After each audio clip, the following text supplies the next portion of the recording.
Welcome to another AI Terms Explained for C# developers. Today we're looking at embeddings and vector stores, which are the key components of RAG. So after that, this video, you might want to see the RAG video with the high-level overview of how things are working. So embeddings is the process to taking external data. That could be a PDF, a Markdown, a book, a Word document, whatever it is, and embed it. And embedding, we will see in just a little while what that actually means. Because it is turning stuff into a vector, and a vector is normally 1536 dimensions. We only have the length, width, height, and time dimensions. But of course, in mathematics, you can have much more vectors. And vectors are quite mathematical.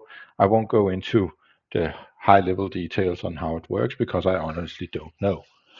But they have been there around for a long time, and they enable something called similarity searches. And the vectors themselves are normally stored in vector stores. So an embedding is just a piece of text that you turn into a vector. So Garfield is a yellow and orange cat will turn into all these numbers, meaning 1536 dimensions. And this is fairly short text. So it has a lot of details about that text in these vectors. And we will see a little about that in 1 second. But if you have a longer text, like say an entire book, and you had enough dimensions and a vector store that could handle such amount of data, it's roughly normally 15,000 characters if need be. But the more you put into a single vector, the less details that vector can hold. So when you search for it, it will be less optimal. And that is why, along with embeddings, there's something called chunking.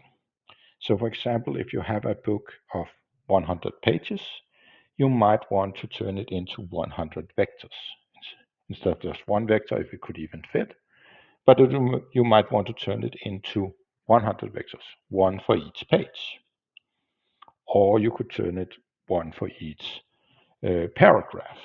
Technically, you would do it one for each sentence or line, but the more you chunk, the more garbled the data is, and the AI might get parts of the context, but not other context. So it's a balancing act of figuring out how big a vector should be. And there's no right or wrong answer to that.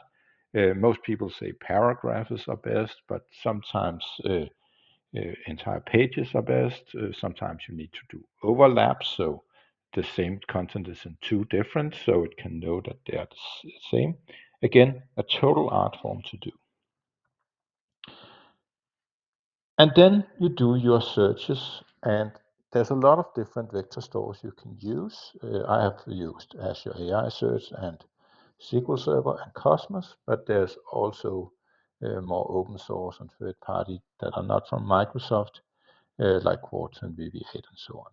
And the idea is that all your vectors, all the dimensions when you search are grouped together. And for example, if we search for kitten, it will find close to the to all the things that are about cats. While it might also find something around fruits, because bananas are yellow, and orange can both be the fruit and something that are orange over here. So it will have some similarities over here, but the similarities will probably be smaller because the word cat, the word Garfield is over here, and will probably say these are the most likely documents that fit, while these are a little less, while chickens up here or Google's down here has nothing to do with it. So if you say, I just want the 5 top ones, Most of them will be from over here, perhaps one of them from over here, all depending on your search and your data.